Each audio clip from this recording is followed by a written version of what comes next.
Best in the West. Let's talk journalism on this Kentucky Derby Contender Spotlight. Hi, everyone. Matthew DeSantis here with NYRA Bets, and welcome to our Kentucky Derby Contender Spotlight series. And this one, we are focused on Michael McCarthy's son of Curlin journalism, who is by most considered the number one prospect and contender for the Kentucky Derby. Now, before we get into this, I want to remind you to press that like button and subscribe to NYRA Bets YouTube today. Subscribing is entirely free of cost, just notifies you when new videos drop on the channel, whether it's race previews, full card analyses, handicapping and betting tutorials, weekly programs, or specialty content like this. We got you covered for the road to the Kentucky Derby, the Triple Crown, Saratoga, the Breeders' Cup, and so much more. All right. Well, like I said, this episode is on journalism, and this is a horse that has really taken the sport by storm over the last few months. He's been so impressive out west, but there are questions, and he is going to be your very short-priced favorite, barring anything unforeseen happening, come post time in the Kentucky Derby. So let's dive in and talk a little bit more about this horse, walk through what are some of the pros, what are some of the cons, get you a little bit more familiar with this horse. Maybe some of you watching are just casual fans. You might not watch many other races outside of the Triple Crown. This will get you all covered. So listen, let's talk about journalism. He's trained by Michael McCarthy. That's not a name that necessarily horse racing fans who are more casual fans know very well. But McCarthy is an outstanding trainer. He's got a lot of experience in this industry. He's had a lot of great horses over the years, and he's learned from a lot of great trainers as well. The jockey is Umberto Rispoli. We're going to talk a little bit more about that throughout this episode, but I think that is a potential issue when you talk about journalism. Rispoli is a West Coast-based jockey who has not had a lot of success outside of California in recent years. He is an outstanding turf jockey, but he does go through bouts of inconsistency, and he has had some issues with journalism in some of their previous starts. So there has long been potential speculation that maybe he would be replaced on this mount. I have a hard time thinking that Michael McCarthy will do that. He just does not seem like that type of person. Umberto Rispoli has gotten him to this point. Feels like he's going to ride with the jockey that got him here. But we'll talk a little bit more about this when we talk about some of those specific races that journalism has run. Now, his pedigree. People make a big deal about pedigree, and rightfully so. This is the longest race any of these horses have ever run. They're going to be going 1.25 miles. It's probably the longest race many of them will ever run. And there are certain pedigrees that lend themselves to distance. There are certain sires in particular that tend to be better at producing long-distance runners and runners that don't mind going the 1.25 miles of the Kentucky Derby. Curlin is certainly one of those, and maybe the foremost of those. He is an outstanding sire when it comes to horses that like distance, that like the classic distance, that can go long on the dirt. That is what his offspring do. So from a pedigree standpoint, journalism is impeccably bred. Outstanding sire. And then his dam, Moplatism, this was a grade 2 winner as well, and she's by Uncle Mo, who is, again, an outstanding classic influence. So this is a horse that has great pedigree, both on top in terms of the sire, as well as underneath in terms of the dam side pedigree. So you see that Curlin Uncle Mo combination, and then you just look at journalism physically. He is a big horse. He has a powerful hind end. He is a horse that looks like he will appreciate extra ground, and he looks like he is a horse that will appreciate going longer and getting stronger as the races go longer. So very formidable horse from a standpoint of his pedigree. He was a very expensive sale price as well. He's a very expensive purchase, $875,000 sale. There were some expectations with him going into his career. So when we think about the West Coast, we often think about Bob Baffert, right? And we think about a lot of his horses. And there are going to be some contender spotlight series on his horses that are running in the Kentucky Derby. But journalism was just as highly touted and just as highly anticipated as a lot of the Baffert horses. So even though you don't see that Baffert name coming out of California, or Doug O'Neill, some people might, remember him with I'll Have Another and horses like that. But ultimately, You look at a horse like Journalism, expectations from the start, and he's really come through. He's actually already signed a stud deal with Coolmore. He did that before winning the Santa Anita Derby. Speaking of winning, that's kind of all this horse has done since breaking his maiden. He's won 3 straight stakes races in a row, graded stakes races in a row with the Los Alamitos Futurity, the San Felipe, and the Santa Anita Derby, 2 grade 2s and a grade 1. He's really beaten the best competition out west. There's no doubt about that. This is, like I said, a formidable horse for this particular spot. But let's talk a little bit more about the specifics of his races, his running style. And here you see his past performances. For those of you maybe not quite as familiar, reading a past performance, the numbers there that are kind of bolded in the middle of the screen are what are referred to as this Beyer Speed Figure. It's a way of quantifying how fast a horse ran a previous race. What you see with Journalism is he's gotten faster progressively, and he took a little bit of a step back in the Santa Anita Derby, but not much. And I would also argue he had a lot of issues in that race as well, which we'll get to in a moment. But, he started off going 6 furlongs, and he lost in debut. It's really not that surprising that he lost in debut. This is a horse that, again, when you look at his pedigree, there's nothing to suggest that he would like going 6 furlongs. He's not a sprinter. He's what we would say is a dirt router. He's a horse that wants to go a mile or longer. He's going to appreciate going 2 turns and taking those longer distances. Not surprisingly, second start in his career at Del Mar, goes a mile, 2 turns out there, gets the job done, breaks his maiden. Then immediately steps up and wins the Los Al Futurity, wins the San Felipe, wins the Santa Anita Derby, and really has been impressive in all of those.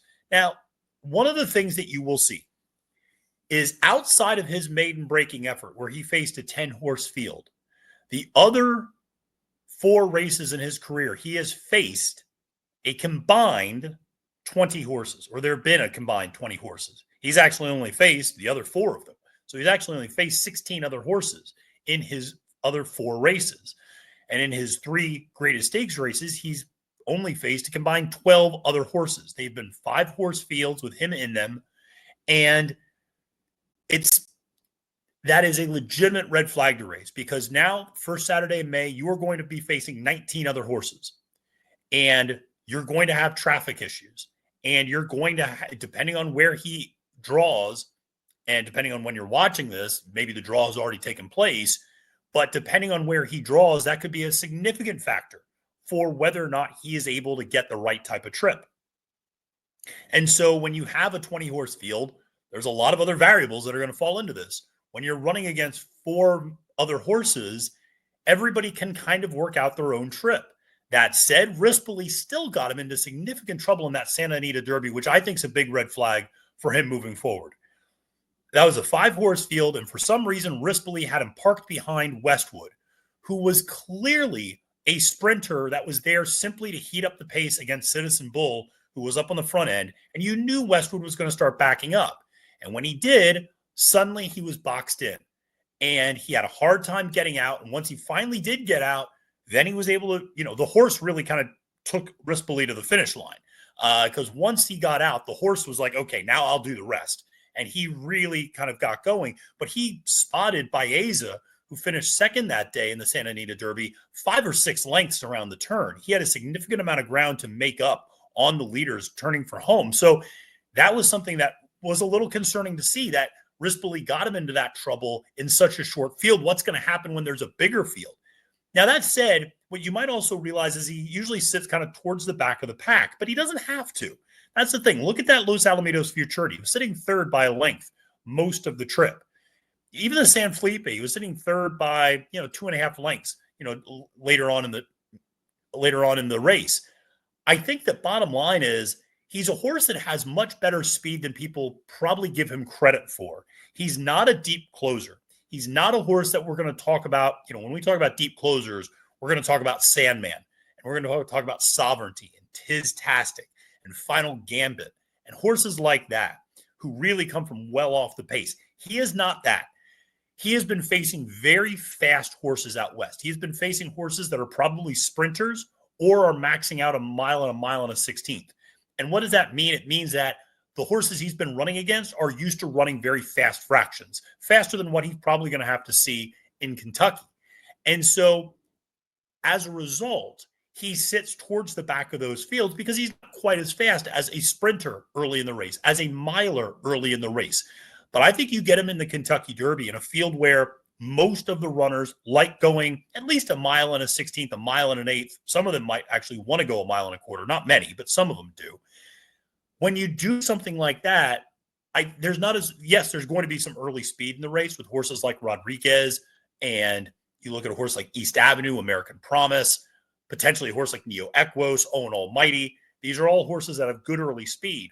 So he's going to have a little bit of speed, but he's also going to be able to sit well ahead of some of those deep closers. I expect Journalism to sit more of a mid-pack trip. I would imagine he will sit anywhere between, 7th and 12th during the early going of the race. And that's honestly not a bad spot to be in. Remember, Mystic Dan last year, who won the race, was sitting about 6th most of the race, 5th, 6th position, behind some of the early speed, but ahead of some of the deep closers like Sierra Leone, like Forever Young, who came charging late to finish 2nd and 3rd. So you want to be in a good position. I think ideally he's got the speed and natural talent to put himself in that good position. The biggest concern I have with Journalism is what sort of ride is he going to get from Rispoli? If you tell me he gets a clean trip, he certainly seems like a formidable horse that is going to be very difficult to beat on any given day. The other thing I will tell you is the last 2 races, the 100-plus Beyer Speed Figures, do not discount those. Yes, West Coast races tend to bring back a little bit of a stronger speed figure. But in a crop and in a generation where very few horses have run triple-digit numbers, really the only ones that come to mind immediately are Rodriguez, who earned a 101, winning the Wood Memorial for Bob Baffert, and Magnitude, who earned a 108, if I'm not mistaken, running in the Risen Star. And Magnitude was taken off the Kentucky Derby and Triple Crown Trail shortly after that race because of a slight bone chip in his ankle. So there are very few runners who have even broken the 100-point barrier on the Beyer Speed Figures, let alone done it twice, let alone done it twice consecutively, let alone done it twice consecutively against graded stakes competition. So he is a legitimate and worthy favorite in this race. I'm always going to encourage you to try to beat the favorite in the Kentucky Derby. In a 20-horse field, you don't want to bet a horse that's 9-5, 2-1. That's not necessarily a great bet. Now, if you got a future bet on him, future wager, good job, because that's going to be much more attractive because you're going to get higher odds in future wagers. But like I said, on the day of the Kentucky Derby, he's going to be a hard horse to bet, but he's a very logical one to bet because he does have a ton of class, 4 consecutive wins. Obviously, he's never run outside of California. So how he takes to Churchill Downs, how he takes to a new surface, those are legitimate questions to ask. But Michael McCarthy runs horses all over the country. He knows how to ship. He knows how horses handle certain tracks. He's familiar with Churchill Downs. He understands the dynamics of this race. So even though it's not a Bob Baffert, a Todd Pletcher, a Chad Brown, a Brad Cox, a D. Wayne Lucas, trainers like that, do not discount the ability that Michael McCarthy has to get this horse ready for this big race. Listen, this is going to be an exciting horse and one that there's going to be a lot of buzz around. Like I said, from a betting standpoint, it's hard to encourage anyone to bet for a short price favorite in a huge field, particularly one that's going to be coming from a little off the pace and might encounter some traffic issues. We'll have to wait and see where his post position is, but Journalism, he was the best of the West. As Frank Miramati said in his call of the Santa Anita Derby, he's going to be a lot of fun to watch come the first Saturday in May. Thank you so much for tuning into this Kentucky Derby Contender Spotlight video on Journalism. Make sure to press that like and subscribe button today to NYRA Bets YouTube. My name is Matthew DeSantis, wishing you a great and profitable day at the races and reminding you, friends, it's now post time.